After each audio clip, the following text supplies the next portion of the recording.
Hello everyone. So this is going to be my second video. Last ভিডিওতে যেখানে আমরা ছেড়েছিলাম যে ফাইন্যান্সিয়াল মার্কেটের দুটো পার্ট, একটা হচ্ছে মানি মার্কেট, একটা ক্যাপিটাল মার্কেট। ক্যাপিটাল মার্কেটের আরও দুটো পার্ট, একটা হচ্ছে ইকুইটি মার্কেট আর একটা ডেট মার্কেট, মানে ডেট মার্কেট। ডেট মার্কেট আর বন্ড মার্কেটও বলে।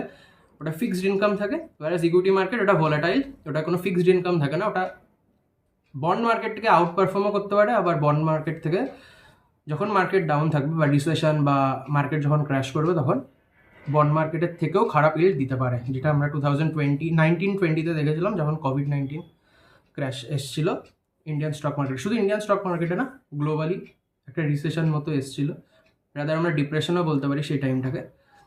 সো আমরা ইকুইটি মার্কেটে আজকে ডিটেলসে ঢুকবো। বন্ড মার্কেট আমরা লাস্ট ভিডিওতে ডিসকাস করেছি। বন্ড মার্কেটের ব্যাপারে আমরা আরও কম্প্যারিজন করবো ইকুইটি মার্কেটের সাথে।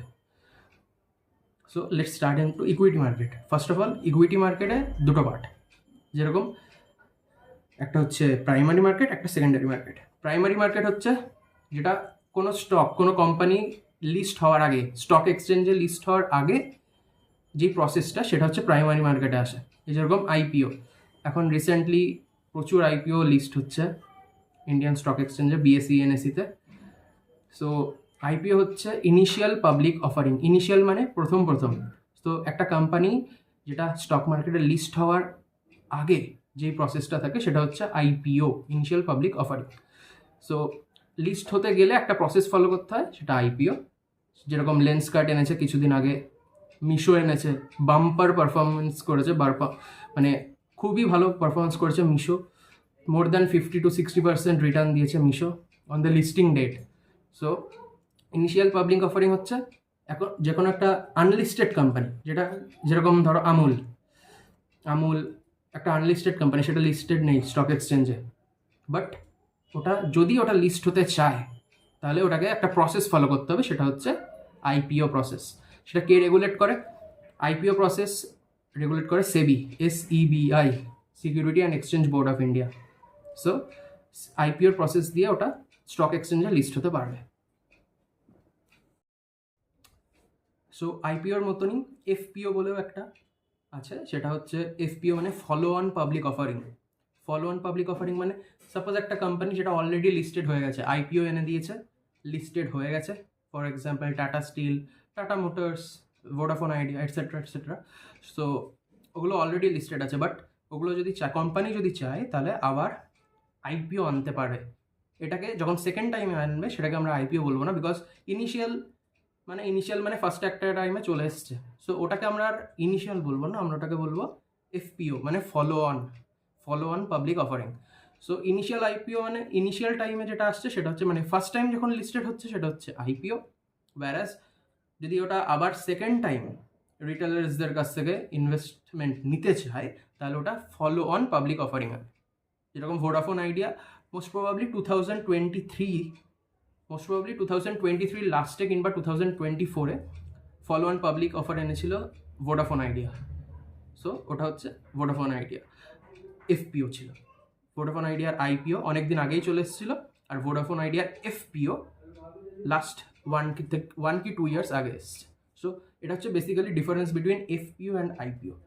আইপিও যেটা ফার্স্ট টাইম, এফপিও আইপিওর পরের বার যখন আসছে সেটা হচ্ছে FPO, follow on public offering, আর আগেরটা initial public offering. So IPO আর এফপিও হচ্ছে দুটোই প্রাইমারি মার্কেটের পার্ট। এবার প্রাইমারি মার্কেটের থেকে আমরা মুভ করে যাব সেকেন্ডারি মার্কেট, মানে যখন অলরেডি কোম্পানি লিস্ট হয়ে গেছে স্টক এক্সচেঞ্জে। যখন লিস্ট হয়নি সেটাকে বলে আনলিস্টেড কোম্পানি। যখন আইপিও এনে কোম্পানি লিস্ট হয়ে গেছে স্টক এক্সচেঞ্জে, মানে এবার রিটেলার্সরা আমাদের মতো যারা ইনভেস্ট করতে চায় তারা ইনভেস্ট করতে পারবে যে কোনো ব্রোকারেজ অ্যাপের দ্বারা, grow, Angel one, Zerodha, etcetera. So basically যখন লিস্ট হয়ে গেছে সেটাকে আমরা বলবো সেকেন্ডারি মার্কেট। এবার সেকেন্ডারি মার্কেটের মধ্যে ডিফারেন্ট টার্মস থাকে, যেরকম shares, stocks of a company, dividend, etcetera.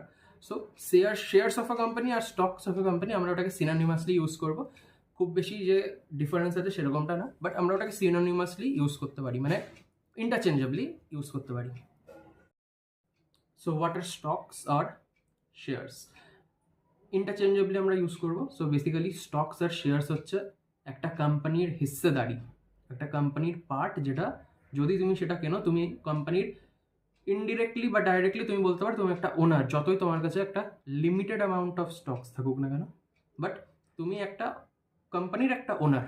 যতই তুমি, তোমার কাছে একটা স্টকসও যদি থেকে থাকে, একটা শেয়ারও যদি থেকে থাকে, তাহলে তুমি কোম্পানির একটা ওনার। বাট তোমার যে রাইট, কোম্পানির উপর যেটা রাইট, সেটা ডিসাইড করবে তোমার কাছে কটা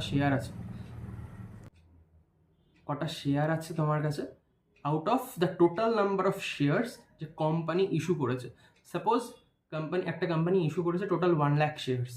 এবার 1,00,000 শেয়ার্সের মধ্যে তোমার কাছে 10টা শেয়ার আছে, তাহলে 1,00,000, নিচে ডিনোমিনেটারে 1,00,000 আর নিউমারেটারে 10।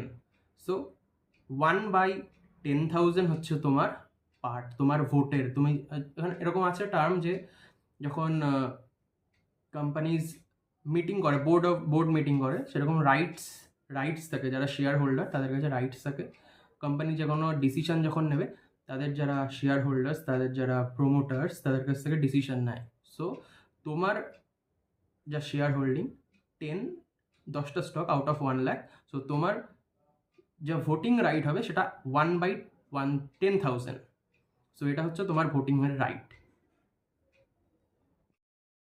So what are dividends? So basically dividends হচ্ছে a share of the profit that company gives to you. মানে একটা কোম্পানি যখন প্রফিট দেখাচ্ছে, প্রফিট আর্ন করছে, সেই প্রফিটের থেকে কিছুটা পোর্শন তার শেয়ার হোল্ডার্সদের মধ্যে ডিস্ট্রিবিউট করছে। বিকজ তুমি একটা শেয়ার হোল্ডার, তুমি সেই কোম্পানির স্টকস কিনেছো, তার জন্য তোমার কাছে যে কটা শেয়ার্স আছে বা স্টকস আছে, সেই কটা শেয়ার্সের জন্য তুমি সেই কোম্পানি থেকে ডিভিডেন্ড পাও। ফর এক্সাম্পল, যে কোনো একটা company, suppose tata motors, 3 rupees per share dividend declare করেছে। তার মানে তোমার কাছে যদি 10টা টাটা মোটরসের শেয়ার থাকে, তাহলে তুমি 3 × 10, তাহলে 30 রুপিস তোমার অ্যাকাউন্টে ক্রেডিট হবে। এটা হচ্ছে ডিভিডেন্ড। ডিভিডেন্ড হচ্ছে profit distributed by the company among its share holders. Profit যখন শেয়ার হোল্ডার্সের মধ্যে ডিস্ট্রিবিউট করে দিচ্ছে, পুরো 100% প্রফিট কোনো কোম্পানি ডিস্ট্রিবিউট করে না, কিছুটা পোর্শন ডিভিডেন্ড হিসেবে দেয়, আর ম্যাক্সিমাম পোর্শনটা নিজেদের যেটা প্রফিট আর্ন করেছে সেটা আবার নিজেদের ডেভেলপমেন্টের জন্য, ইনফ্রাস্ট্রাকচার কিংবা কোম্পানির ক্যাপিটাল এক্সপেন্ডিচারের পেছনে খরচ করে। ক্যাপিটাল এক্সপেন্ডিচার হচ্ছে মানে নিজের বিজনেসেই আবার টাকাটা ঢালা, নিজের বিজনেসে টাকাটা ঢালছে যাতে বিজনেসটা আরও বড় হতে পারে। এটা হচ্ছে ক্যাপিটাল এক্সপেন্ডিচার।